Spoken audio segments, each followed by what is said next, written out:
Mais je remercie quand même les organisateurs pour ce rendez-vous qui a déjà extrêmement bien commencé. Donc, je vais avoir la tâche redoutable d'interrompre tous les intervenants au bout de 8 minutes si eux-mêmes ne sont pas en état de se maîtriser. Nous allons donc, dans cette seconde table ronde, nous intéresser au rapport entre altérité et imaginaire. 6 communications viendront nous faire réfléchir sur cette possible interaction qui, à mon sens, quand on regarde les résumés qui nous ont été envoyés, mais bien sûr, on a vu que les choses, et c'est normal, pouvaient bouger. Donc, cette table ronde me semble vraiment articuler l'axe 1 et l'axe 3 qui étaient proposés à la réflexion de ce colloque. Donc, d'un côté, une réflexion sur les imaginaires et les pratiques urbaines, et d'un autre côté, la question des pratiques artistiques comme production d'imaginaire urbain, susceptible à la fois de révéler, voire susciter des imaginaires ou des récits et des représentations pour les dire, mais susceptible aussi de pointer des écarts entre des imaginaires hégémoniques, institutionnels, institués, pourrait-on dire, pour reprendre les formules d'un autre grand représentant de réflexion sur une théorisation de l'imaginaire, Cornelius Castoriadis. Donc, pointer l'écart entre ces imaginaires institués, ces imaginaires instituants, ces imaginaires hégémoniques et ces imaginaires alternatifs. En cela, peut-être, faut-il entendre donc une forme d'altérité, et l'on verra dans les différentes communications qui vont nous être présentées que cette altérité peut prendre des formes multiples, une dimension cosmopolite qui se manifestera notamment dans la proposition de ma voisine, mais également une altérité quant aux rencontres possibles entre ce que j'appellerais, pour faire vite, art savant, art populaire, ou encore les superpositions de strates temporelles diverses. Voilà, je m'arrête là. Je vais donc tout de suite donner la parole au premier groupe d'intervenants. Il y a 2 personnes, Germana Conrad et Paolo Reyes, qui est également, d'ailleurs, je lui ai peut-être pas d'abord proposé de prendre la parole, qui est l'autre animateur, modérateur, côté brésilien. Donc Paolo, si vous souhaitez vous aussi dire quelques mots d'introduction, évidemment, je vous laisse la parole avant de vous la céder pour votre communication.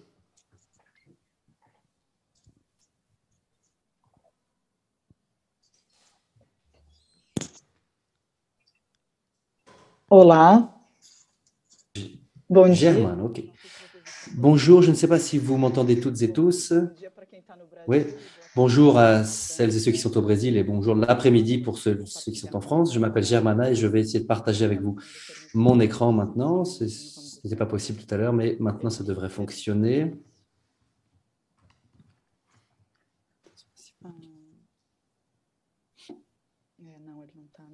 Compartilhar a tela, bom. De qualquer forma, então, eu gostaria de dizer que o trabalho que eu e o Paulo... Quoi qu'il en soit, Paolo et moi, nous allons vous présenter un travail.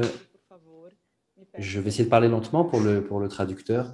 N'hésitez pas à m'interrompre si je vais trop vite. Je vais essayer une dernière fois de partager mon écran puisque j'aimerais vous montrer. L'idée est de travailler un petit peu le dialogue entre la production cinématographique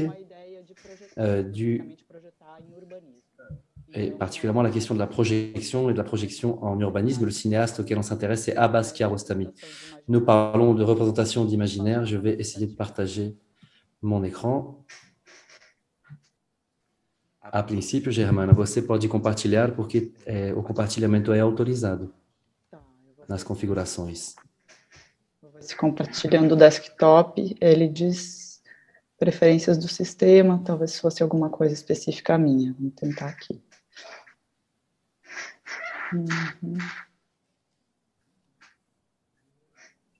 Desculpe, pessoal, acho que ele não está permitindo por alguma preferência do meu sistema. Visiblement, ça ne fonctionne pas, c'est à cause de mon ordinateur que l'on a Je vais essayer de vous parler. Normalmente uso o Meet, etc. Você quer me enviar pelo chat, se é muito importante, você me manda e a gente compartilha? Perfeito, vou fazer isso, vou compartilhar por aqui, tá? No Então, chat, pode ser. pode ser, aham. Vamos ver aqui se eu tenho perguntas recentes.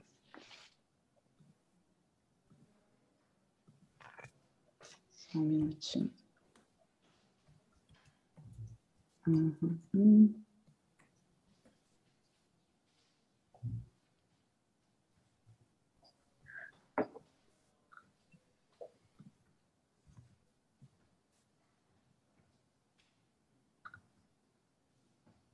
Aí. Germana, est-ce que vous voulez qu'on intervertisse deux communications? Trocar a fala? Oui. Ok. Oui. Bom. Alors, Não, je vais. bom, Oui. eu vou falar então, pessoal, que realmente. Alors, je vais vous parler puisque visiblement, véritablement, ça va prendre trop de temps. Donc, je vais commencer. Je vais commencer à partir de maintenant. Donc, l'idée de vous parler un petit peu de temps et de projet chez Abbas Kiarostami, c'est un travail que j'ai fait avec Paulo Reyes, qui est ici à nos côtés. Et l'idée était de parler un petit peu de lui, de ce poète cinéaste, et réfléchir à la question de la projection, et notamment la projection en urbanisme, la pratique de projection en urbanisme. Ce qui nous intéresse en tant que protagoniste du projet, c'est de sortir du focus qui est essentiellement spatial et territorial, à partir d'un endroit.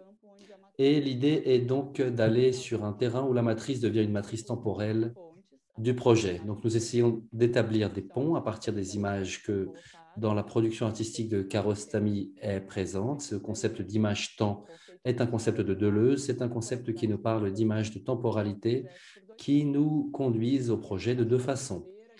Et donc, je plaisante en général en parlant d'un film qui s'appelle Deux solutions pour un problème de Abbas Kiarostami de 1975. Et un film dans lequel il y a une situation problématique dans une école où Kiarostami, à l'époque, il avait été engagé par Kanoun, qui est une situation didactique du pays, en Iran donc, et il met de façon il positionne son propos de façon non moraliste.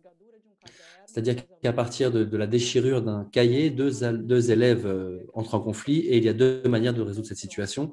La première serait une confrontation où l'un casse les choses de l'autre jusqu'au moment où ils vont véritablement se battre. Et l'autre façon consiste à ce que les deux essayent de trouver un accord et de réparer le cahier. L'idée importante est qu'il n'y ait pas une seule solution, c'est qu'il y en ait deux.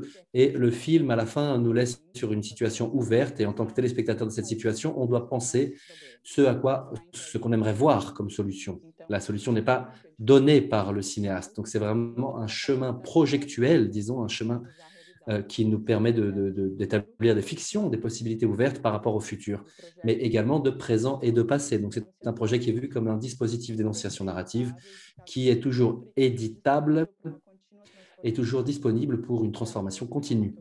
Et l'autre image que je voulais vous montrer, c'est l'image du film Close Up des années 90, dans lequel il existe une situation qui est mise en réalité, c'est le jugement de... Et l'idée est de savoir... Okay. Donc, quelqu'un qui est jugé qui est jugé par la loi de l'Iran, mais il aimerait que sa caméra filme le jugement à travers le regard du cinéma, un regard artistique. Et non seulement à partir du moment où il décide de filmer cette situation, il va en prison pour accompagner le jugement, etc. Il se rend compte que ça permet d'autres possibilités pour le futur, mais il interfère également sur les faits à partir de la construction d'une mémoire, faisant en sorte qu'un personnage puisse participer et qu'il altère. Donc, il existe un exercice consistant à temporaliser la projection. Et dans l'urbanisme, on peut penser à cela également avec la possibilité d'élargir, de créer de l'espace pour rendre possible l'émergence de certaines voies. Donc, ouvrir de l'espace pour que des images non hégémoniques puissent surgir à différents moments de sa pratique de la projection. cet espace qui s'ouvre en générant des déchirements, disons, certaines difficultés, nous conduit à penser que chez Kiarostami, l'art est promu à partir de la durée de ces images. Le travail de Kiarostami insuffle des images dans le temps. Nous convoquons le cinéaste pour débattre à partir de deux possibilités, projeter le temps et temporaliser le projet. Et nous comprenons donc que Kiarostami nous donne ces différentes formes de se manifester, de manifester les choses, mais également de présenter le temps. Et ça, c'est lié à la question du temps, aux images du temps de Deleuze dans le film Goût de cerise, par exemple, de 1997, où Kiarostami développe toute une narration d'un possible suicide qui est celui donc, du personnage principal. Et le film termine avec une image noire, un écran noir, qui dure plusieurs minutes. Et voilà, on ne sait pas exactement ce qui se passe, on est un peu en situation de suspense, on ne sait pas s'il y a suicide ou pas, ou d'autres situations qu'on peut imaginer. Donc, au niveau de l'investigation nous propose la question des recherches. Comment mobiliser l'héritage de Kiarostami et le mobiliser par rapport à la réflexion sur l'urbanisme et l'architecture. Et si l'on parle du futur et de ce qui est face à nous, dans quelle mesure la suspension du temps présent peut nous permettre de parler de transformation du ici et maintenant dans le projet. J'avais une image d'un arbre à vous montrer que j'essaierai de vous montrer ensuite, je vous l'enverrai. Mais l'idée est que, afin d'approfondir cette discussion, l'on puisse mobiliser des auteurs contemporains, des Français notamment, Deleuze, Durancière. Deleuze, qui avec toute sa bibliographie s'est dédié à l'idée du temps, le temps compris comme la différence, le temps avec une idée de quelque chose de fictif et qui est actualisé chez Bergson avec l'idée de la durée et l'idée de différence, et Rancière avec une défense de l'esthétique qu'il entend comme ne n'étant pas un processus esthétique antérieur, mais plutôt la base de la politique. Et donc les deux auteurs dialoguent avec Kiarostami d'une façon qui nous semble contribuer à un processus projectuel dans la façon de penser, de faire et de montrer à travers des images ouvertes qui échappent à la temporalité du film dans ce cas. Et dans l'autre cas, on transporterait ça au projet. Donc, ce sont des images qui nous obligent en tant que spectateurs à une immersion dans la profondité du présent et la création du devenir qui est ces espaces qui sont un petit peu déchiquetés. Donc cette idée véritablement d'élargir pour transformer un processus plus poreux, conduit de façon plus synthétique, efficace, comme nous sommes généralement habitués, entraînés tant dans l'académie que sur le marché. Ce que Kiarostami mobilise, c'est le pouvoir de l'imagination qui, en principe, serait simplement les usagers qui n'auraient pas voix au chapitre dans ce processus de la création et produit des temps à partir de ces processus au lieu de remettre des solutions et des résultats tout près. Donc, ce que nous proposons ici, dans notre recherche, c'est de problématiser l'idée selon laquelle les temporalités peuvent être utilisées pour l'urbanité, l'urbanisme et à travers des façons plus poétiques et plus politiques. Et enfin, si l'on veut réussir, je voudrais monter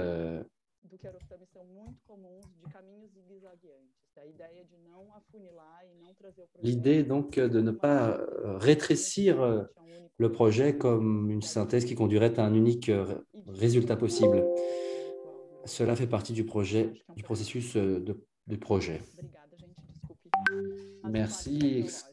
Excusez-moi pour les considérations très technologiques. Mais merci beaucoup. Ceci dit, exactement 8 minutes. Donc, c'était parfait, malgré les difficultés techniques. Je vais immédiatement donner la parole à Guillaume Farnetti. Alors, les deux intervenants précédents étaient tous deux des architectes et urbanistes. Vous, je crois que vous êtes en Infocom, c'est ça? Donc, un point de vue, on aura comme ça dans la table ronde plusieurs approches pluridisciplinaires qui me semblent aussi importantes de signaler. Merci. Est-ce que vous pouvez mettre... C'est bon. Bonjour à toutes et à tous. Merci beaucoup déjà aux organisateurs pour l'organisation de cette journée. C'est vraiment un plaisir de participer à un événement franco-brésilien. Du coup, moi, je suis en 4e année de doctorat.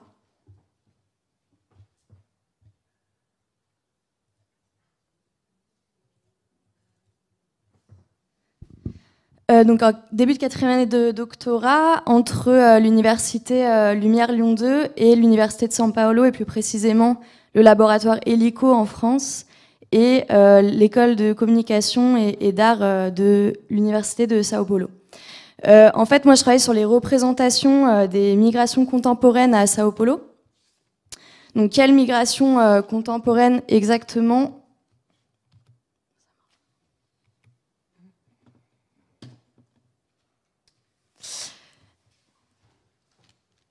Donc plutôt les personnes qui viennent des pays d'Afrique et des pays latino-américains depuis le début des années 2000, donc qui arrivent à São Paulo. Donc en effet, au XXIe siècle, le Brésil devient un pays d'immigration pour ces personnes. Donc comme on peut le voir sur ce schéma, donc là sur les 10 premières nationalités qui sont arrivées entre 2001 et 2017, on a 6 pays qui sont des pays latino-américains. Donc ça, c'est les chiffres de la police fédérale qui contrôlent donc les entrées des personnes qui arrivent au Brésil. Donc ce contexte posé, comment est-ce que je m'y prends pour étudier les représentations de ces personnes, de ces migrations contemporaines à São Paulo? Donc tout d'abord des méthodes ethnographiques avec des entretiens semi-directifs, donc avec divers acteurs tels que des professeurs, des personnes qui font partie de collectifs, d'artistes, des fonctionnaires de la mairie de São Paulo, des gens, donc des personnes en situation de migration, ainsi que de l'observation dans divers événements liés à ces acteurs, donc que je viens de vous citer. Donc, par exemple, des réunions d'associations, des cours de langue, et une analyse sémio-discursive d'un corpus constitué de photos et de vidéos qui sont du coup produits et construits par ces mêmes acteurs que je viens de vous citer, donc ONG, associations, mairie de São Paulo, entre autres. Donc là, rapidement, pour contextualiser un peu les recherches sur l'immigration, donc ça fait déjà quelques années qu'on étudie les représentations de l'immigration. Donc là, je vous ai mis des passages de l'ouvrage d'Abdelmalek Sayad, qui était un grand spécialiste de l'immigration, donc l'immigration, les paradoxes de l'altérité en France, donc qui explique que bien souvent les migrations sont représentées comme un problème public par divers acteurs, diverses institutions, les médias, etc. Et en fait, il se trouve qu'à São Paulo, on a aussi voilà, ces représentations donc hégémoniques, comme vous disiez tout à l'heure, et qui contrastent donc, avec les représentations de São Paulo comme une ville aussi diverse, accueillante, cosmopolite, etc. Parce que bien souvent, effectivement, il y a un certain nombre d'institutions qui représentent la ville de São Paulo comme une ville accueillante, hospitalière. Et donc ça forme une partie de ma thèse, mais ce dont je voulais vous parler aujourd'hui, c'était plutôt des manières de faire et des pratiques que mettent en place les Brésiliens, les Brésiliennes et les personnes en situation de migration pour justement dépasser un petit peu les stéréotypes qui peuvent exister sur ces personnes et qui apportent d'autres imaginaires. Et notamment ces pratiques et ces manières de faire, donc, comme De Certeau l'avait écrit, elles passent entre autres par l'art, par les arts. Et le registre artistique est en effet très intéressant pour repenser le thème des migrations dans la ville, car il permet d'observer comment est repensée la question de la reconnaissance de ces personnes dans la société d'accueil. Donc en fait, moi, je vais plutôt vous parler d'art urbain et surtout d'un projet. Alors là, je vous ai mis c'est des photos que j'ai prises à São Paulo, donc dans divers lieux de la ville, divers quartiers. Donc il faut savoir que c'est une ville où là, les arts urbains sont très très présents, donc à travers le graffiti, à travers le rap, à travers la pinchação, donc c'est une forme de graffiti, à travers les sarau, donc c'est des formes de prise de parole en milieu urbain assez libre.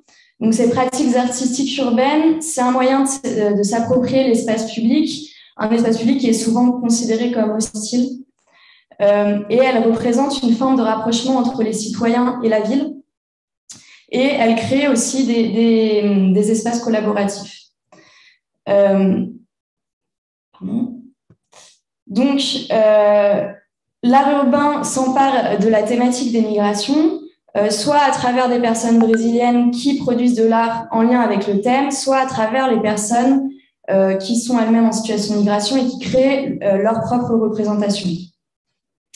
Donc moi, je vais vous parler d'un projet qui est celui de l'artiste Raquel Brust. Donc Raquel Brust, c'est une artiste brésilienne qui vient de Porto Alegre, donc dans le sud du Brésil, qui s'installe à Sao Paulo en 2016. Et en fait, elle va commencer à développer des projets d'art urbain dans la ville de Sao Paulo, dont ce projet, donc c'est le projet Giganto. Donc en fait, il consiste en l'installation de portraits, de grands portraits en fait, qui sont des collages dans l'espace public. Et c'est un projet qui débute en 2008, un peu à la manière de JR en France. Du coup, le projet a commencé avec cette idée d'amener dans Sao Paulo des portraits de personnes qui n'avaient jamais vu la ville et de les insérer dans le quotidien de la ville. Donc, au départ, elle a par exemple affiché des portraits de personnes indigènes. Donc, elle explique dans un entretien que j'ai effectué avec elle que ces portraits lui ont permis de s'intégrer, d'intégrer l'art et d'intégrer le public aussi. De créer cette convergence des spectateurs plus actifs par rapport aux photographies et non juste passifs, aller au-delà de la simple photo, la photo comme langage. L'intervention urbaine est une manière très démocratique de l'art pour le public, l'insérer dans le quotidien de ces personnes. Trazer para São Paulo retratos de pessoas que nunca tinham visto a cidade, inserindo-os no cotidiano da cidade. Então, nós tínhamos pessoas... Donc, que les personnes soient par exemple dans le bus, en train de se rendre au travail, en train de balayer la rue. Donc, n'importe qui peut avoir accès. Donc là, je finis de citer Raquel Brust. Et il est intéressant de noter qu'en fait, elle-même est migrante et elle-même exprime le fait qu'à son arrivée à Sao Paulo, elle a eu du mal elle a eu des difficultés à se sentir à l'aise dans la ville. Donc, en 2019, donc, elle installe 29 portraits sous le viaduc Minhocão, qui est un viaduc très connu à Sao Paulo qui traverse plusieurs quartiers de la ville. Et donc là, on est au-dessous du viaduc. Donc au-dessus, il y a des voitures qui passent la journée et le soir, il est rendu piéton, ainsi qu'une partie du week-end. Donc le projet fait partie du MAR, donc Museu de Arte de Rua. Donc ça, c'est une initiative de la mairie de Sao Paulo. Et en fait, ces 29 portraits sont ceux de personnes très diverses, comme des leaders indigènes, des leaders LGBTQ+. Et en fait, d'ailleurs, le thème de l'exposition, c'est la diversité. Et du coup, ces personnes, elles ont tout en commun de ne pas être mises en visibilité. Et donc, l'un de ces portraits, c'est celui de Diana Solis, donc, qui est la personne que vous voyez sur ces images. Donc, c'est une femme bolivienne, c'est la première personne immigrée qui a réussi à se syndiquer à Sao Paulo. Donc, elle vit au Brésil depuis plus de 20 ans et elle milite depuis ses débuts pour le droit des travailleuses domestiques. Donc, en fait, moi, j'ai pris simplement connaissance de ce portrait parce que j'habitais juste à côté et que je passais tous les jours quasiment devant. Et du coup, j'ai commencé à m'interroger sur ses œuvres et du coup, c'est comme ça que j'ai contacté Raquel Brust et aussi Diana Solis, donc cette personne bolivienne avec qui j'ai également effectué un entretien. Et donc, juste une chose intéressante par rapport à ces photos. Donc, la première, celle d'en haut, c'est une photo qui a été tirée du compte Instagram du projet. Donc, elle a été publiée le 19 décembre 2019. Et en fait, ce qui est intéressant, c'est que Raquel Brust, je t'en ai juste sur ces 3 photos. Raquel Brust, à chaque fois, elle commente, elle met un long texte descriptif par rapport aux photos. Et donc là, elle explique qu'en fait, le jour où elle a pris en photo Diana, c'était le jour où il y a eu le coup d'État en Bolivie, donc contre Evo Morales. Et donc que ça a créé aussi un lien particulier. Et celle qui est donc à droite, c'est moi qui l'ai prise. Et donc vous voyez que c'est intéressant parce que par rapport aux autres, on a déjà des graffitis qui sont ajoutés par rapport à la photo du début. Et celle qui est en dessous, donc c'est Diana qui l'a utilisée pour un événement auquel elle participait. Et donc, je trouvais ça intéressant parce que là, on a une réutilisation d'une image pour un événement sur le jour de la travailleuse domestique. Voilà, je vais peut-être m'arrêter là, du coup.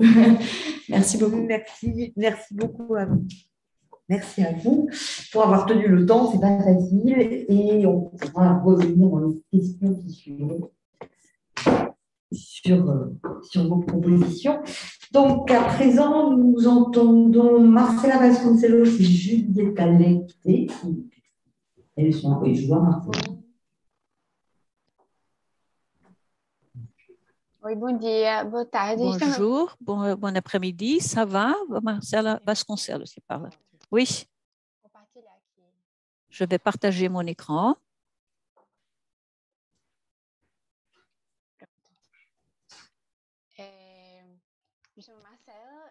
Je m'appelle Marcel et je propose ce travail qui a été développé pendant mon master sur le développement urbain dans l'Université fédérale de Pernambuco avec l'orientation du professeur Julieta Lecté. Et nous avons donc cet espace urbain comme terrain d'action où nous avons essayé de faire des représentations et des expériences qui permettent de nouveaux niveaux d'analyse. Nous avons donc ce dialogue qui commence par l'urbanisme, mais qui est traversé par l'art. Et dans ce sens, à travers justement cet Internet situationniste qui est un groupe qui a travaillé dans les années 50-60 à partir de leur travail qui était sur l'art moderne. Ils se sont rapprochés justement sur ces questions d'urbain et ils se sont appropriés des espaces urbains et des expériences et des activités ludiques qu'ils appelaient la théorie de la dérive. Et ces expériences étaient ensuite partagées dans des cartes psychogéographiques qui montraient des notions subjectives sur l'espace urbain pour, à partir de là, construire des concepts sur la ville. Nous avons The Naked City et la guide psychogéographique de Paris qui ont été construits à partir de maps touristiques de Paris, de cartes touristiques, pardon. Et nous avons là les flèches rouges qui montrent les similarités entre ces villes et à travers ces cartes, nous avons d'autres villes qui peuvent être cartographiées et qui nous montrent la nature exploratoire de ces événements. Donc, la cartographie forme la création et la recherche, non seulement un outil, et ce n'est pas seulement suivre un ensemble de règles préétablies. Et d'autres artistes basés sur cela ont commencé à explorer également des concepts basés sur des cartes, comme celle-ci, où l'artiste s'est dirigé et a suggéré des endroits pour explorer. Ensuite, on a suggéré qu'elle dessine sur sa main une carte qui l'amène à ces endroits. Ces productions sont une réponse à la rigidité du langage cartographique traditionnel. C'est également une façon de mettre en question, disons, les espaces. Et dans ce sens, le potentiel créatif de la cartographie est reconnu à partir du moment où on le voit comme un processus et non plus comme activité descriptive ou appropriation systématique des idées. C'est donc un entendement comme activité qui comprend tout un ensemble d'activités spatiales. La construction de la carte implique justement des simplifications, des informations qui sont articulées et ajustées. Et d'un côté, nous avons ces cartes qui capturent justement cet espace et permettent que cet espace soit travaillé et qu'on se lie à lui de diverses façons. Et ces opérations favorisent le surgissement d'idées.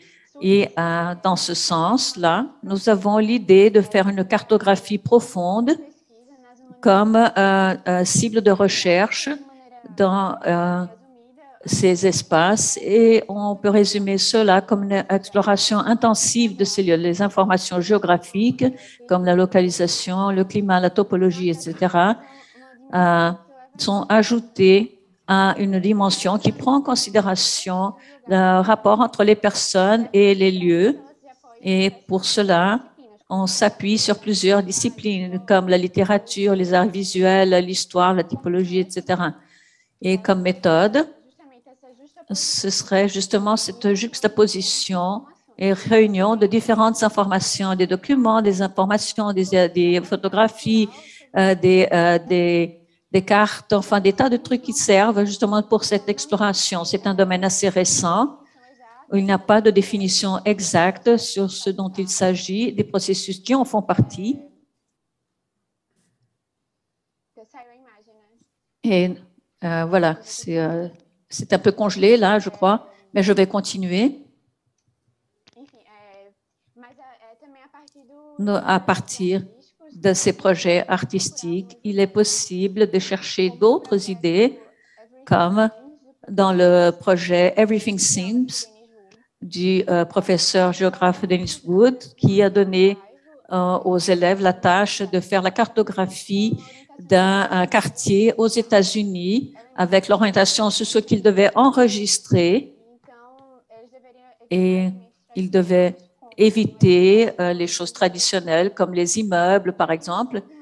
Et une série de cartes a été produite avec des égouts, des étoiles, des arbres, et nous avons la cartographie là, par exemple, des postes de lumière qui retransmet la sensation de marcher dans les rues la nuit. Et l'idée, c'est qu'à travers ces environnements qui ont été cartographiés, on peut réfléchir sur ce qui constitue un quartier, ou alors à travers les projets Infinite Cities de Rebecca Solnit et le guide commun du centre de Recife, où on a eu plusieurs collaborateurs entre les artistes, les habitants, les journalistes, où chacun a fourni des histoires sur les situations spécifiques et des photos comme les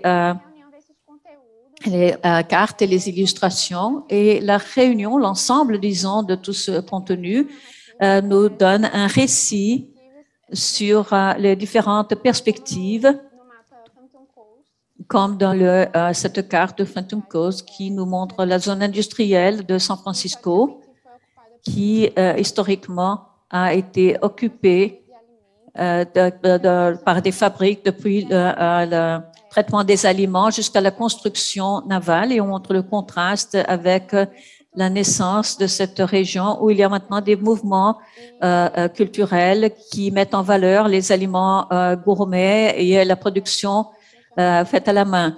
Et donc, on se demande si c'est un modisme ou quelque chose de vraiment transformateur. Et cette guide de centre de Recife, du centre-ville de Recife, nous montre des lieux qui sont considérés comme des centres de résistance du centre-ville.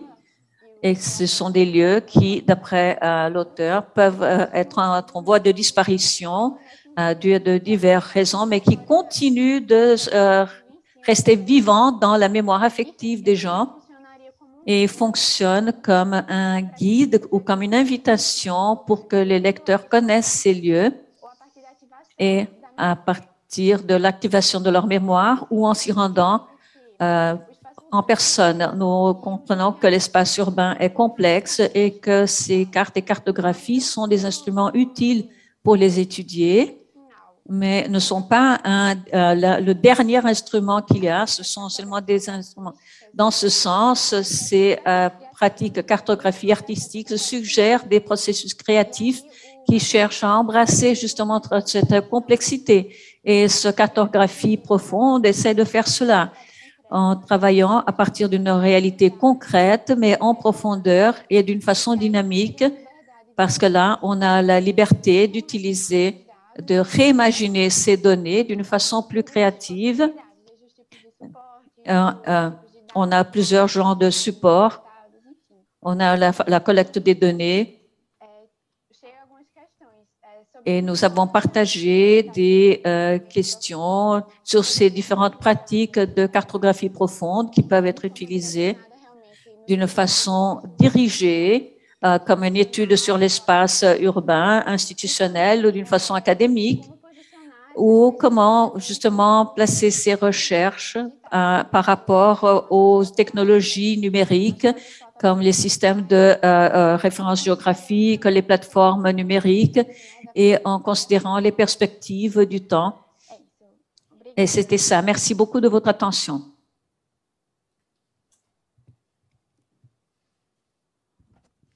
Merci beaucoup, vous êtes tous d'une ponctualité extraordinaire. Je n'ai même plus besoin d'intervenir. Donc, je vais donner à présent la parole à Gabriel. Alors, je prononce à l'allemand Neistein, mais j'imagine que ça n'est pas exactement comme ça qu'on dit, qui va présenter une intervention sur le musée... le temple Beth-El et le musée juif de Sao Paulo qui est construit juste à côté. Une prolongation de la synagogue, du temple.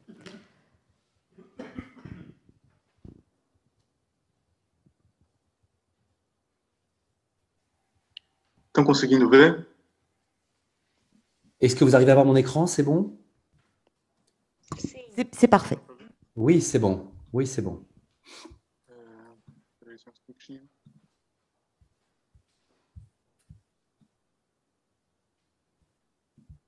Perdão, deu uma travada aqui. Excusez-moi, j'ai eu un peu mon écran a bloqué un petit peu, un petit instant.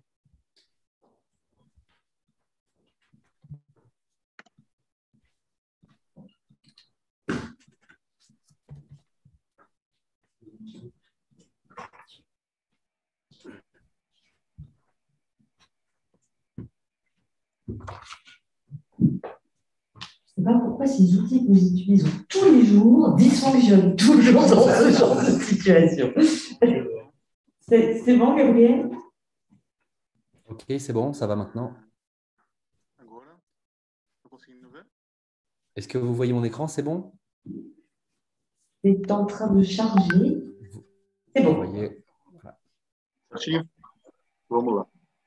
Alors, on y va. Então, antes de começar a minha apresentação, de fato, Donc, avant de commencer ma présentation, de fait, je voudrais vous lire un poème qui a un lien vraiment ombilical avec mon objectif de recherche. C'est un musée, que é templo, uma sinagoga judaica. c'est plutôt un temple en fait, judaïque, donc une synagogue pardon, qui est transformée en musée. C'est un poème de Yehuda Michai qui s'appelle Poème infini. Dans un nouveau musée en feuilles, une vieille synagogue. Dans la synagogue, moi. En moi, mon cœur. Dans mon cœur, un musée. Dans le musée, une synagogue. En elle, moi. En moi, mon cœur. Dans mon cœur, musée. Alors maintenant, je vais rentrer dans le sujet mon sujet d'étude sur ce centre, dans le centre-ville de São Paulo, donc. Et je regarde cet objet à travers une lecture consistant à penser que tant les communautés que les architectes font une expérience dialectique entre le dedans et le dehors. Dans l'architecture, à travers la façade notamment, et dans la communauté, à travers les expressions identitaires. Ces interfaces permettent la communication d'une image de l'intérieur vers l'extérieur et qui peuvent être appréhendées dans les espaces communs de la ville, tout comme de la société, et qui peuvent être resignifiées et relues dans des contextes plus larges. L'histoire de la synagogue Beth-El remonte à l'année 1926, il y a donc quasiment 20 ans, alors que la première génération d'immigrants juifs ashkénazes qui vivaient à São Paulo ont décidé de construire une grande synagogue. En dehors des limites du quartier de Bom Retiro, un vecteur d'expansion vers l'ouest de la ville, le terrain a été acheté par la compagnie City pour la construction de ce qui deviendrait ensuite le temple Beth-El, la synagogue. Les financeurs de cette architecture ont réalisé un concours entre deux grands architectes juifs et migrants, Samuel Roder et Grégory Warszawczyk. Ils ont créé une tension entre la tradition et la modernité qui est toujours présente dans l'identité juive. et dans le débat entre esthétique et éclectique. Et il y avait une recherche consistant à trouver quelle image juive ces émigrants qui étaient arrivés il y avait peu de temps voulaient construire pour habiter ce nouveau contexte urbain, ce nouveau territoire dans cette ville. Je vous montre là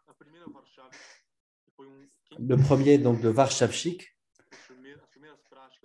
C'est celui qui a apporté, l'un des premiers qui a apporté une vision moderne dans l'architecture au Brésil, dans un langage relativement abstrait et assez avant-gardiste, afin que cette première vague de juifs migrants au Brésil puisse s'enraciner, puisse mobiliser leurs racines du vieux monde, mais transformer cela dans des symboles de la culture juive en l'adaptant au contexte qui leur était contemporain et au vocabulaire moderne. Par ailleurs, Samuel Roeder, formé à l'Académie des Beaux-Arts de Kiev, a proposé pour le temple Bethel un bâtiment à 7 côtés avec des arches, des coupoles, des vitraux, qui a incorporé un style néo-byzantin dans une tentative de figurer l'identité juive à travers un langage symbolique et historiciste. Enfin, le projet de Roeder a été sélectionné et la construction a été l'une des premières à São Paulo qui a utilisé du béton armé en tant que matière de structure. Sur ces deux photographies que vous voyez, on voit donc le temple Bethel en 1938. Donc la parcelle du terrain qui est voilà. Et ensuite sur la prochaine photo, vous voyez donc là un pont qui est juste à côté qu'on appelle le viaduc Martinho Prado et l'avenue 9 de Julho dans une vallée avec une petite rivière qui n'avait pas encore été couverte de béton. La synagogue, le temple, dans les années 30 jusqu'aux années 70, a représenté les juifs libéraux dans l'un des espaces d'usage communautaire qui a progressivement été vidé, car avec la sortie de la communauté juive du centre de la ville. Et avec cette absence entre les années 80 et 2010, l'architecture s'est détériorée, des couches et des couches de peinture qui se sont superposées, qui continuaient de défigurer le bâtiment, le différenciant de ce qu'il était en 1926. L'édification en 2013 a été élaborée à partir d'un concours d'architecture réalisé à partir de la transformation du temple donc, en nouveau musée juif de São Paulo. Donc cette synagogue est devenue un nouveau musée juif. Sur ce terrain qui est extrêmement petit par rapport à la taille de la construction, qui était un terrain public qui a été donné donc, pour construire le musée avec une annexe qui a été construite, donc un élargissement, un grand... Voilà, sur le côté donc, du bâtiment, une nouvelle annexe qui a été construite juste au bord de la grande avenue. À partir de cette transformation, de cette intervention contemporaine et du rapport, ou plutôt de l'absence de rapport qu'elle a créé avec l'édification antérieure, l'édification le bâtiment historiciste, c'est à partir de cela que je vais formuler une critique. Donc ma critique se base principalement sur cette question de la façade avec une communicabilité de l'architecture et du discours sur cet élargissement du bâtiment dans une lecture plus large et pas seulement à l'intérieur de cet endroit. Selon l'architecte Marc Rubin, la façade de verre va fonctionner comme une grande vitrine de la culture juive et sera une référence urbaine pour le centre de São Paulo. Fermez les guillemets. Toutefois, l'image que la façade montre avec ce verre ne met en évidence aucun élément juif à l'intérieur, mais plutôt reflète le paysage extérieur de l'énorme avenue 9 de Julho, très mouvementée. L'échange qui était un objectif entre le bâtiment et la ville ne s'est pas fait à travers l'optique de la transparence. L'emploi du verre, matérialité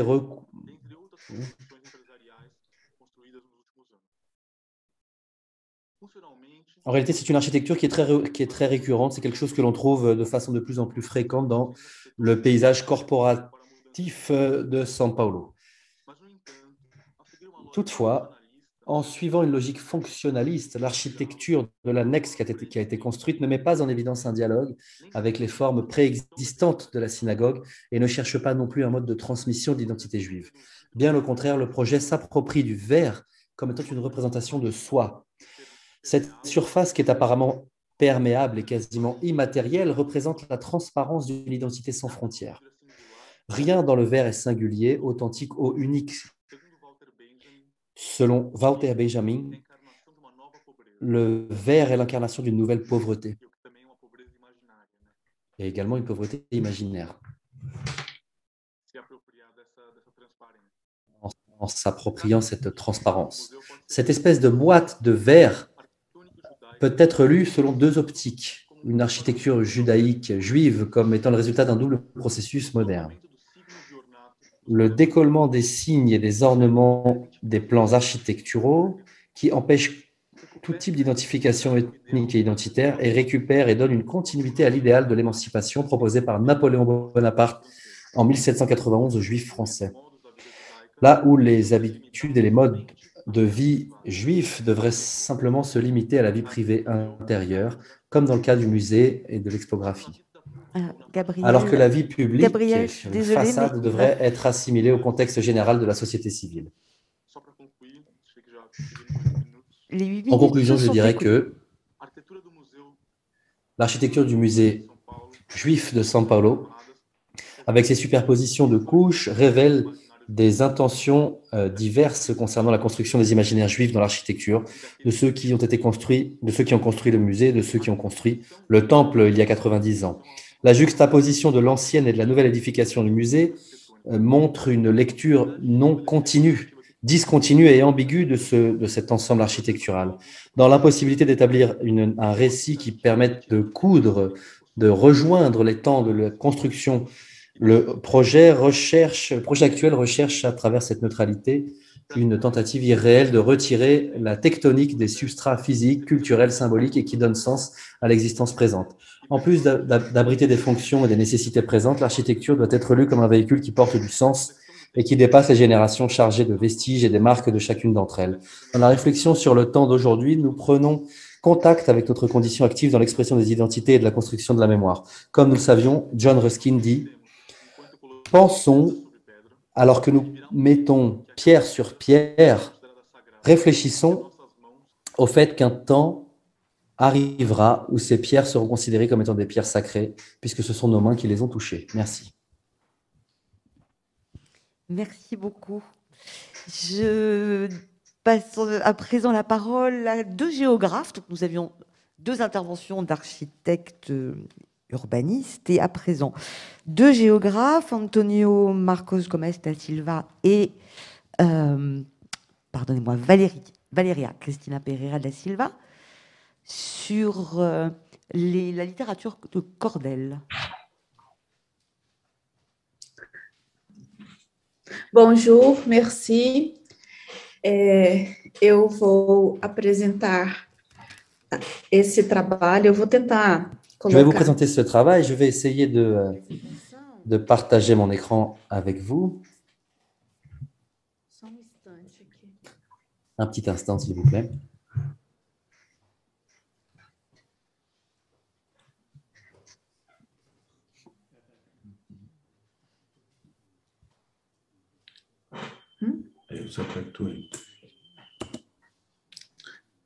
Acho que está aparecendo, não?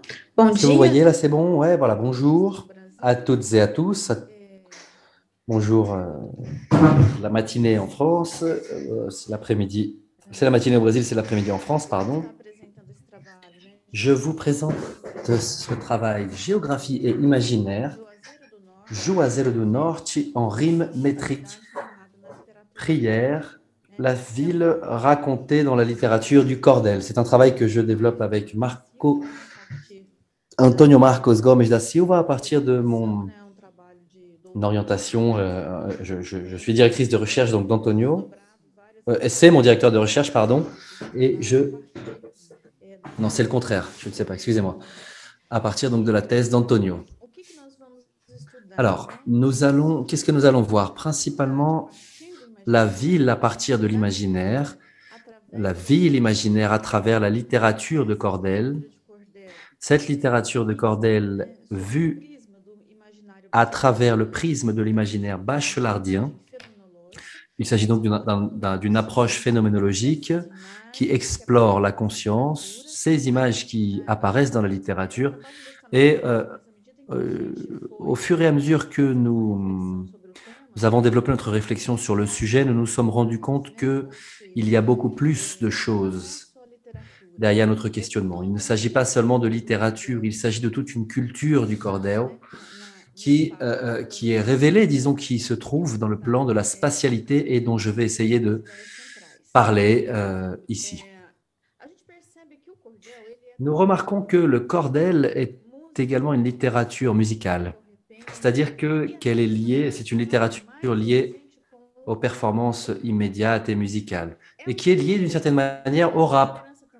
C'est un héritage également de la chanson de geste médiévale, des troubadours notamment, mais qui, dans le nord-est du Brésil, est devenue la littérature de cordel et qui s'est transformée petit à petit en une... Est-ce que vous voyez bien mon écran? Vous voyez vraiment mon écran? Ou pas? Ceux qui sont au fond de la salle arrivent à lire, c'est bon? Alors, Sim, estamos... peut-être grossir un peu la partie centrale, ou passer en diaporama éventuellement. Coloca no modo de apresentação. Merci. Tá, Ju. Uhum. Ouais, je pense que c'est bon. Merci beaucoup. Voilà, eu acho que tá tudo. Je crois que ça va. Alors, cette littérature, elle s'approprie, ou d'une certaine manière, elle absorbe ce qui est un trait d'une identité régionale. Elle absorbe le vécu. Et en absorbant le vécu, nous avons ce que nous appelons la culture du cordel.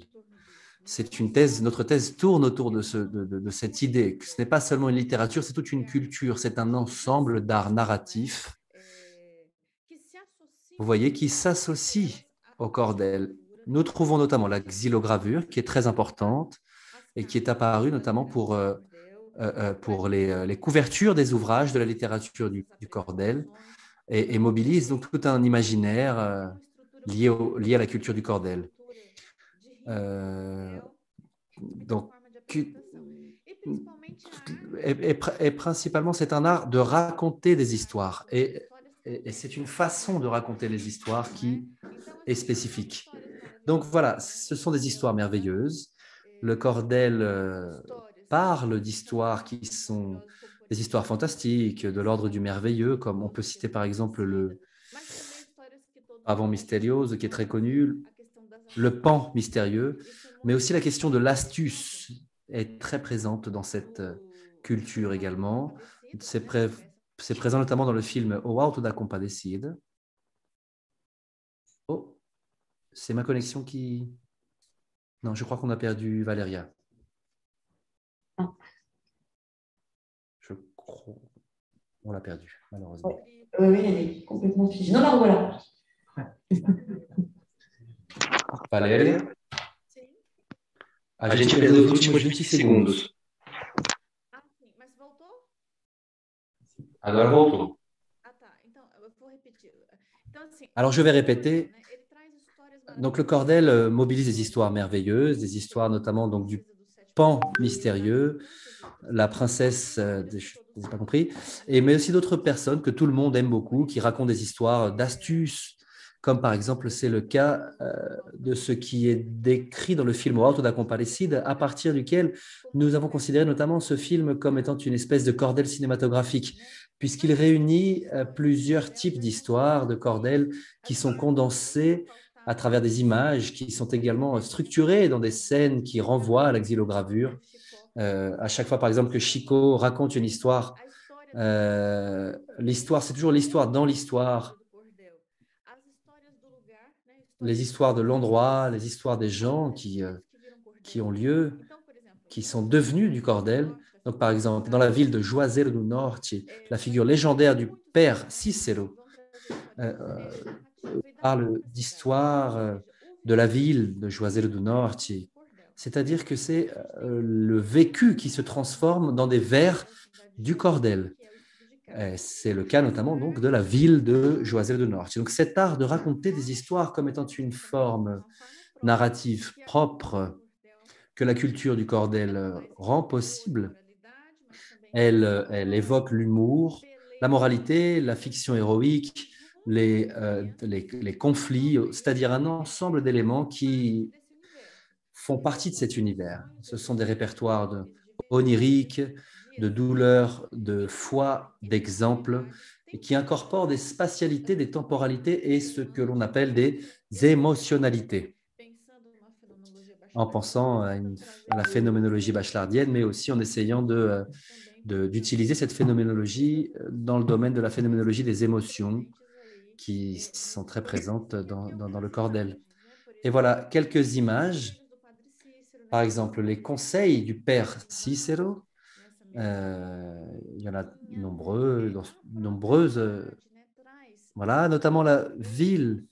La ville utilise cette histoire, cette culture du cordel dans ses musées, dans ses bibliothèques, dans la xylogravure que l'on peut trouver dans la ville, par exemple, qui est affichée dans la ville, dans les monuments qui renvoient à cela. C'est-à-dire que la ville devient le cordel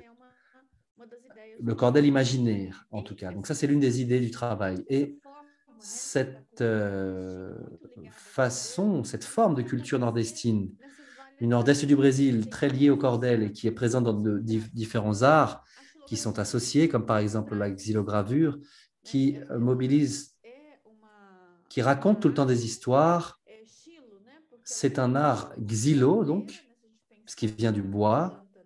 Si on pense au bois, xylo, et ce bois, on grave sur ce bois. Donc, j'associe beaucoup ça au texte de Bachelard sur la matière où il parle de la gravure. Vous savez, l'essence du graveur, le graveur qui, à partir de ses mains, transpose ce qui est dans son esprit. Donc, c'est un syllogisme, en fait, essentiellement phénoménologique.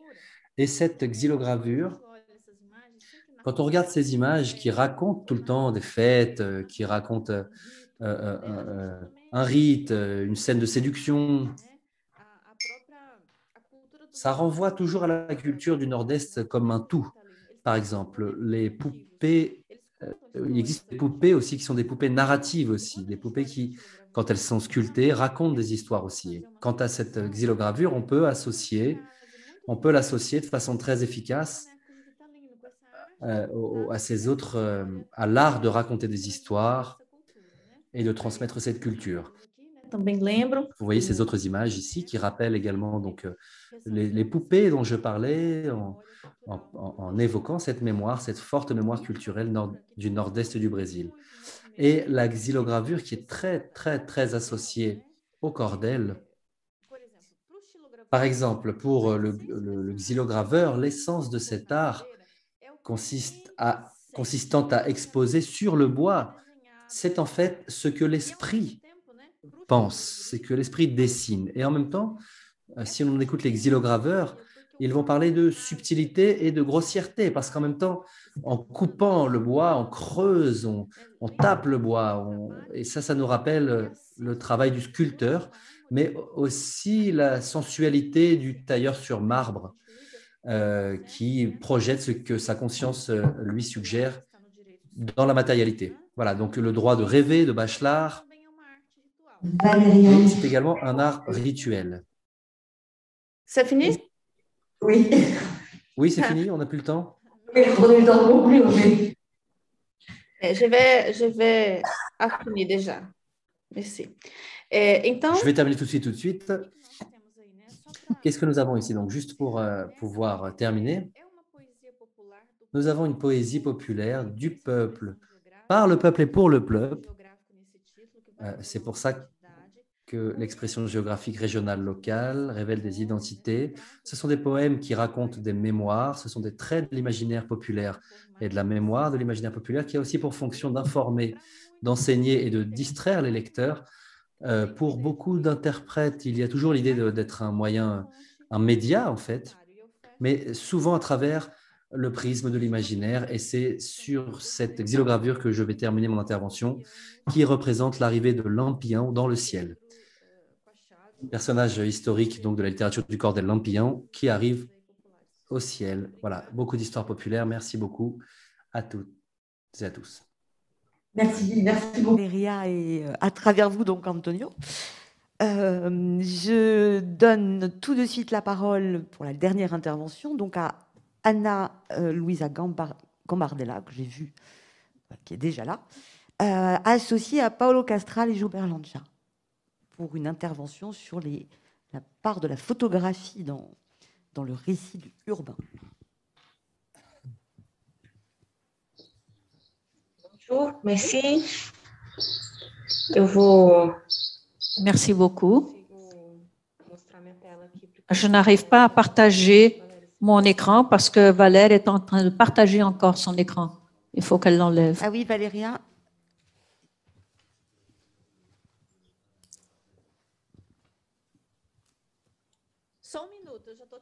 Il y a une seconde, j'enlève. Merci.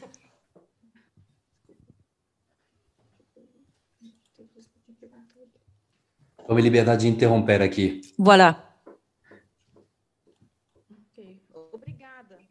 Merci beaucoup. On y est.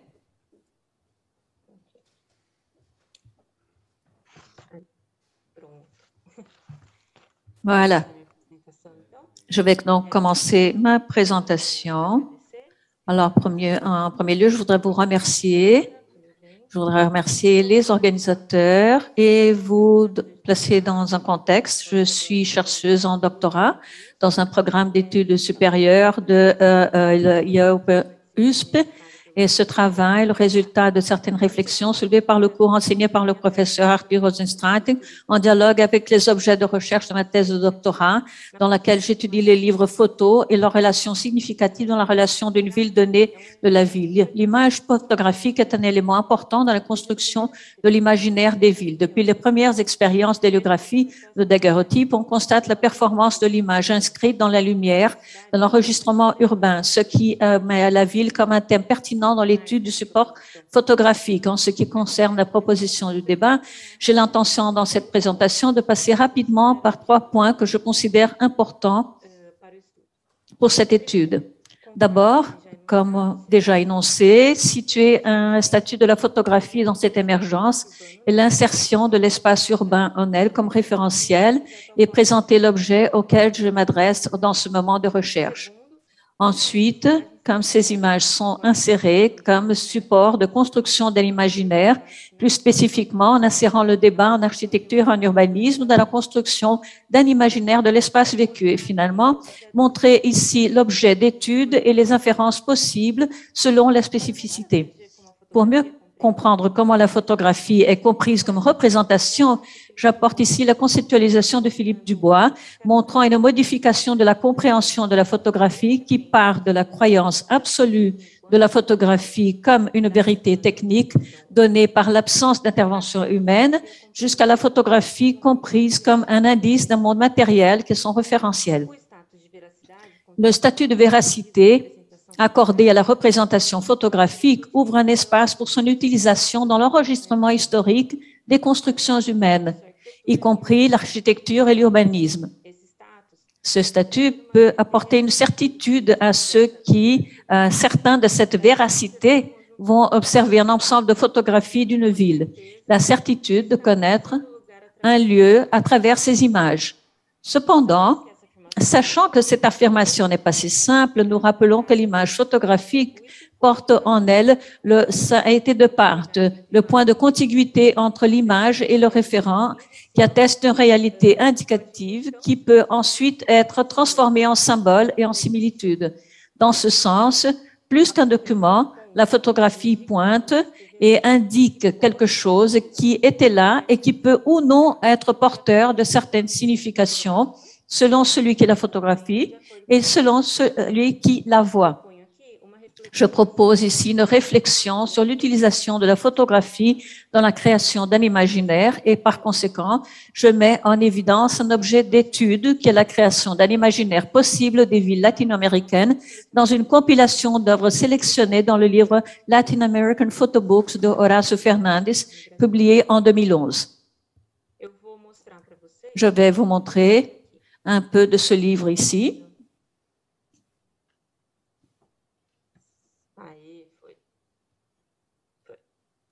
Voilà. Ah, pardon, je l'ai mis la tête en bas.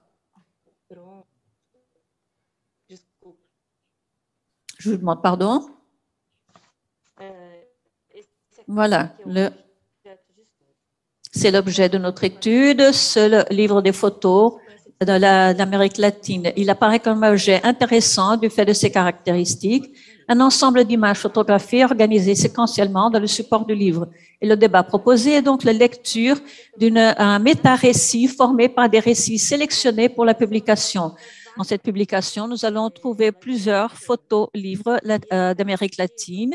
Le livre est divisé comme ça, en présentation, en introduction, le livre dans le XXe siècle, la ville des livres, les oubliés, les photos-livres des artistes, l'image et le texte, les temps difficiles, la couleur, les contemporains, un annexe avec des designs, la bibliographie et l'indice onomastique. Et je vais vous montrer ici la couverture de ces groupes pour que vous puissiez voir certaines images. Nous entrons donc dans la création d'un imaginaire. Pour la construction de l'imaginaire, d'après Bachelard, il est important de prendre en compte la rencontre des images pour que l'action imaginative prenne forme et déforme celle-ci. Nous avons donc un mouvement des images et la création de nouveaux sens à travers cette confrontation. Après tout, une série d'images exposées en séquence sont une invitation à l'imagination. Dans la rencontre qui est proposée, une variété d'images photographiques se voit exposées dans une union inattendue et certaines de ces significations possibles sont construites dans ce contact. Très rapidement, je veux vous rappeler que la question de la conceptualisation du livre photo est un domaine en débat, mais l'importance de la séquence de la construction des récits à travers elle est un point central dans les études de ce domaine. Pour revenir à l'objet spécifique, l'action imaginative rencontre une caractéristique importante de la publication. L'image construite est une image latino-américaine. On ne peut pas oublier cela. Un autre point à souligner est l'articulation des expériences de la rencontre des auteurs avec l'espace urbain qui fournit des visions particulières de cet espace. Dans les publications, le corps de celui qui marche est le point de référence de l'expérience de la ville. L'espace dont il est question ici n'est pas l'espace euclidien des cartes topographiques, c'est l'espace vécu. Comme l'a dit Ricoeur, la ville peut être vue et lue en même temps. Plusieurs couches de signification possibles sont observées à partir de cette rencontre de la nature des livres photos sélectionnés et du récit proposé par les auteurs. De la question de la ville dans ces œuvres sélectionnées, la récurrence et l'importance accordée au sujet, du choix et de la construction narrative dans l'agencement des livres photos sélectionnés par l'auteur, de la collection, des lectures possibles qui s'ouvrent dans cette confrontation et de l'imagerie construite d'un latino-américain dans un processus éditorial. En l'ouvrant, en contact avec le livre, on a déjà son attention attirée par l'espace urbain dans les publications, ce qui peut être expliqué par le groupe d'intérêt dirigé vers la ville que nous trouvons dans des publications comme le Photobook A History de Paris Badger, mais qui ne se limite pas à ce groupe, comme nous pouvons le voir ici très rapidement. Une atmosphère qui imprègne la publication construit cette importance de la ville dans ce que j'appelle ici de méta-narrative de la publication. Cette ville, loin d'être exclusivement une ville monumentale d'architecture, est une ville quotidienne, familière, pleine de personnages. Il y a une forte connotation de fragmentation des espaces et de la vie dans plusieurs des œuvres et l'entrée dans une intimité qui devient en quelque sorte publique dans les images. L'image qui est montrée est fortement ancrée dans la culture et dans les villes qui ne sont pas celles des cartes postales ou même celles qui sont à côté des cartes postales, très proches mais marginalisées. Il s'agit peut-être de l'imagerie d'un espace commun, public, populaire. À partir de ces lectures, en plus de montrer une possible imagerie de l'Amérique latine à travers cette rencontre de livres photos, nous ouvrons un espace pour imaginer d'autres possibilités d'images de villes latino-américaines qui ne sont pas incluses, mais qui sont possibles. Et c'est tout. Merci beaucoup. Merci beaucoup pour avoir réussi à maintenir parfaitement le temps. Je me tourne vers les organisateurs parce que nous avons du retard. Donc, a priori, il nous resterait 10 minutes pour la discussion. On se limite à 10 minutes alors que la table ronde précédente a rogné un quart d'heure sur le temps. Que faisons-nous? Est-ce que nous rééquilibrons en nous laissant une vingtaine de minutes ou bien est-ce que vous êtes… La table ronde suivante aura une intervention de moins. Ah. Arthur, tu es d'accord? Oui. Donc... Je vais avoir 8 minutes, le temps d'une intervention. D'accord, alors nous disposons de 18 minutes. Est-ce que vous souhaitez intervenir d'abord, peut-être Peut-être au Paolo. Oui, c'est ça, Paolo Ries qui est co-gestionnaire de cette session. Est-ce que vous souhaitez ouvrir la discussion?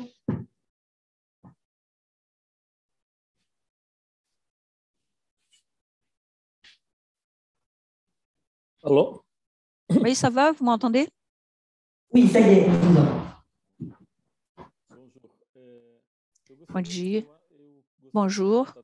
Je voudrais saluer tous ceux qui ont intervenu dans cette table ronde. Ce qui a attiré mon attention, et là je vais soulever une question générale pour tout le groupe, c'est ce déplacement qu'il y a dans cette idée de représentation qui n'est plus une représentation technique d'un réel, mais une représentation qui va rasurer le réel et produire une construction imagétique à partir de ce réel, en utilisant donc le domaine esthétique plutôt que le domaine fonctionnel ou techniciste, et là, l'esthétique du domaine de l'art, qui me semble traverser tous les travaux et déplace donc cette relation fidèle de la représentation de l'objet original, en opérant donc dans cette dimension qui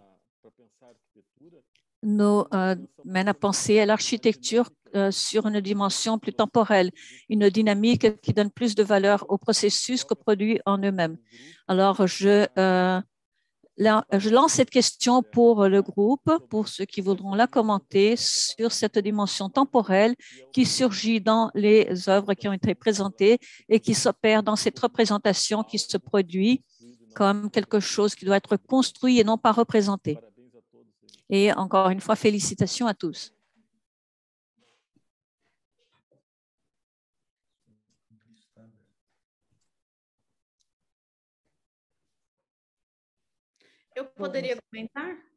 Est-ce que je peux parler? Oui. Bon. Dans le cas de ce travail qui a été présenté, nous sommes été guidés par l'ontologique plutôt que la représentation, suivant la phénoménologie qui est très, très forte sur les œuvres de Gaston Bachelard, sur l'espace, une approche beaucoup plus centrée ou axée sur le vécu, sur l'ontologique, en abandonnant un peu le domaine des représentations. Les images sont les images dans la conscience. Elles sont originaires de la conscience et se manifestent dans l'espace. Et c'est là, dans cette approche que nous suivons. Merci beaucoup. Nous avons ensuite Anne et Germaine qui veulent parler. Je me suis un peu perdue. Non, pardon, c'est Germaine d'abord et ensuite Anne. Je crois que nous avons tous ce défi devant nous et c'est une question que je dirigerai surtout à Marcel parce que je pose également par rapport au travail. Quand on essaie de transporter cela à l'urbanisme, comment penser à ces flux, le quotidien qui vient soit par la cartographie ou par d'autres défis qu'on a, des photos, etc. La vidéo également, nous avons toujours des possibilités plus évidentes, comme le cinéma également, mais comment avoir cette idée de flux et de temps pour vers la représentation dans l'idée de l'urbanisme et comment comprendre vraiment l'image d'une façon plus large et non seulement cette image statique, mais traditionnelle, disons. Mais il me semble que ça va au-delà de ce qui est placé sur l'écran dans ce téléfilochage qu'il a promu et qui attire mon attention sur un projet projectuel, comment travailler le processus en lui-même, non pas une représentation finale d'un produit, mais comme serait selon notre formation générale. Et j'en profite pour poser cette question à Marcel. parce que Certeau parle justement de cette idée de carte qui, à partir de la représentation euclidienne, perd cette idée de cartographie, d'atlas, et perd l'idée d'action qu'on avait dans les Moyen-Âge, d'avoir des dragons et d'autres bêtes bizarres dans les zones qui n'étaient pas connues, qui n'étaient pas cartographiables. On perd cette possibilité de mettre des actions sur la carte, et si elle a une indication de comment, dans son travail, elle met cela. Merci. Et je passe la parole à Anne, et ensuite on donne la parole à Marcela. Anne? Merci. Je voudrais également féliciter mes collègues. J'ai trouvé vraiment cette question du temps très intéressante qui a été soulignée dans les travaux qui ont été présentés, parce que ce que je pense intéressant dans les livres photos, c'est qu'on a un temps. Ce n'est pas tout d'un coup qu'on voit toutes les photographies. On va de page en page, on va feuilleter ces livres et on va comprendre ce processus de montage d'un récit qui peut être un montage linéaire ou un montage où on va trouver des spécificités entre les images, le contact que les auteurs ont eu avec l'espace pour nous montrer leur point de vue, les commentaires qui peuvent être faits après une seconde ou tertiaire visite, ou alors quelqu'un qui voit cet espace d'une autre façon, ou quelqu'un qui va voir cet espace d'un autre point de vue. Mais ce qu'il nous faut penser dans la temporalité et l'architecture, il nous faut la penser tout le temps. C'est ce qui est intéressant dans ces travaux, parce que je fais là une lecture d'un projet urbain ou d'architecture. Tout ce travail qu'on a comme architecte urbaniste, moi, je pense qu'on ne comprend jamais l'espace d'une seule fois. On a toujours une expérience, il y a toujours le vécu, ce qui a été vécu, expérimenté dans l'espace. Pour moi, au moins, quand je choisis de travailler avec la photo et ses moyens de représentation, c'est également pour parvenir à comprendre ce temps de l'expérience qu'on a dans l'espace. Et je comprends que les travaux de cette table ronde sont dans le même registre de la représentation comme moyen d'entendement. Ça ne va pas montrer quelque chose que j'ai vécu, mais vient me montrer comment comprendre cette expérience que je suis en train de vivre. Je ne sais pas si vous voulez commenter ça, si vous êtes d'accord ou pas. Ça peut être un point en commun entre ces travaux qui est intéressant. Et merci encore une fois. Merci, Anne. Gabriel a levé la main. Gabriel? Encore sur la même ligne de remise en question. Dans le cas de l'objet d'étude et de cette contraposition de deux côtés, je crois que nous avons les deux, ces travaux nous montrent des images non contemporaines, mais plutôt des images qui sont dans un moment, une qui est plutôt contemporaine, l'autre plus des années 20, qui essaie de construire le réel en dialogue avec la réalité. Ma critique à ce choix, et je pense que c'est un choix un peu simple, un peu pauvre d'essayer de mettre cette image avec le vert, un élément très répétitif, très connu, comme une exemption, quelque chose qui réduit notre perception ou notre travail esthétique de créer, de confectionner des images belles, esthétiques, et notre recherche du beau. Et je pense que c'est une mise en question qui ne crée pas d'écho, surtout dans l'architecture de São Paulo, du Brésil, comme on voit dans d'autres endroits du monde, qui privilégie cette logique fonctionnelle et la couvre avec une pièce de verre parce que c'est une image qui a déjà été assimilée. Et je pense que ça perd, c'est vieux, c'est obsolète. J'imagine cette architecture qui est en train de vieillir et qui, dans 50, 60 ans, les gens vont regarder cet ensemble Ah, ça a déjà 100 ans, cet immeuble-là. Il est là, sur le fleuve vivant. Et là, on a cette façade en verre qui est quelque chose qui est déjà vieux, qui est daté, en fait. Je pense que c'est important d'avoir ça, prendre ça en compte, ne pas seulement répéter des images, mais construire. Merci, Gabriel. On a encore la place pour une ou deux questions. Et Marcela qui doit répondre également. Marcela n'a pas levé la main, alors je ne sais pas. Marcela, vas-y. Pardon, oui. Voilà, Germano, merci pour la question. Cette question de travailler sur le vecteur du temps est vraiment un défi qui est inquiétant. C'est quelque chose qui se transforme tout le temps et sur les cartes, c'est une image, c'est une carte en elle-même, c'est une image congelée. Alors, comme j'ai beaucoup cherché dans les exemples de pratiques artistiques, ce que j'ai vu, ce que ces pratiques m'ont montré avec les auteurs est lié à cette cartographie profonde dans une remise en question plus actuelle.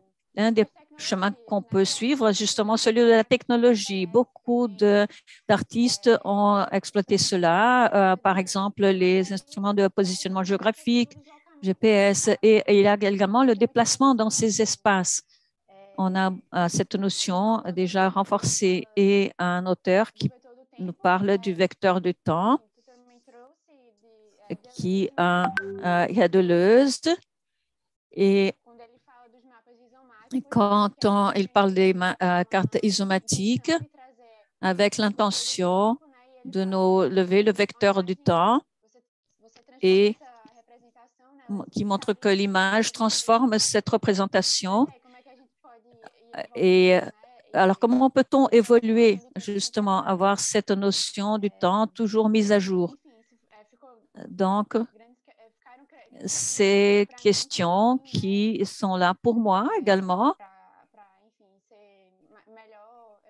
pour suivre davantage, élaborer davantage peut-être, mais l'intention est d'avoir justement cette cartographie comme quelque chose qui est toujours mis à jour, ne pas seulement comprendre l'image, mais surtout le processus en construction. Je ne sais pas si je suis parvenue à répondre à la question ou à contribuer de quelque façon que ce soit. Laurie voudrait aussi un droit de réponse. Oui, merci pour cette question sur le temps.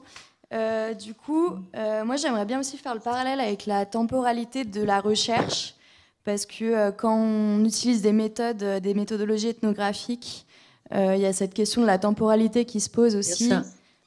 Et par exemple, l'artiste que je vous ai présenté, donc Raquel Broust, elle utilise justement aussi ces méthodologies de l'ethnographie.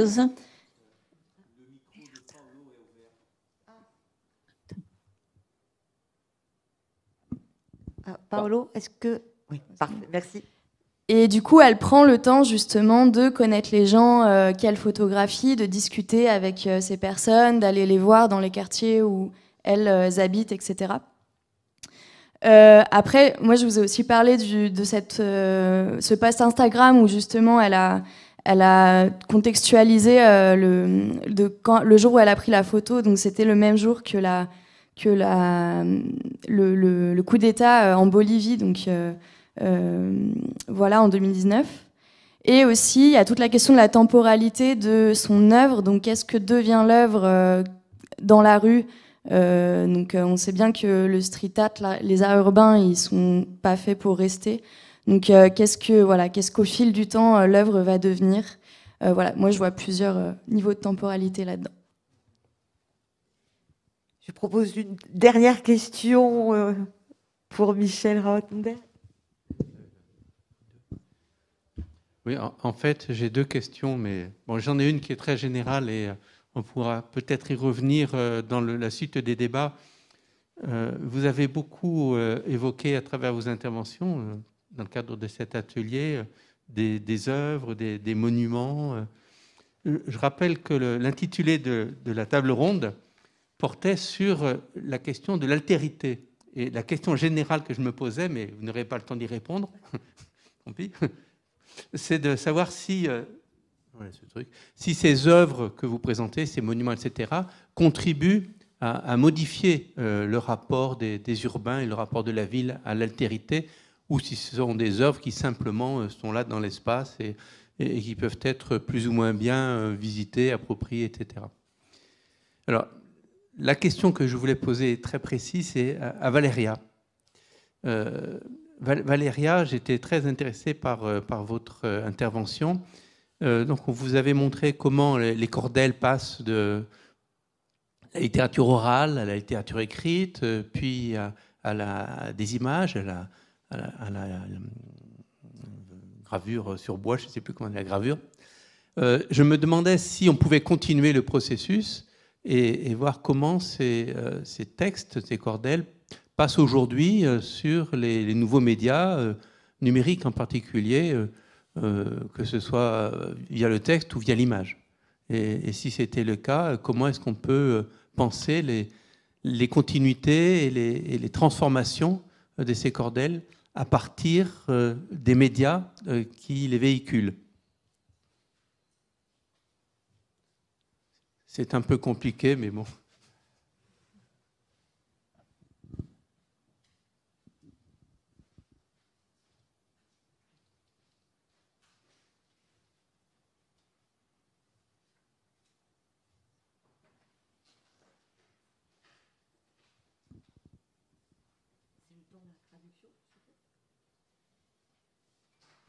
Non, non, je ne sais pas ce que c'est.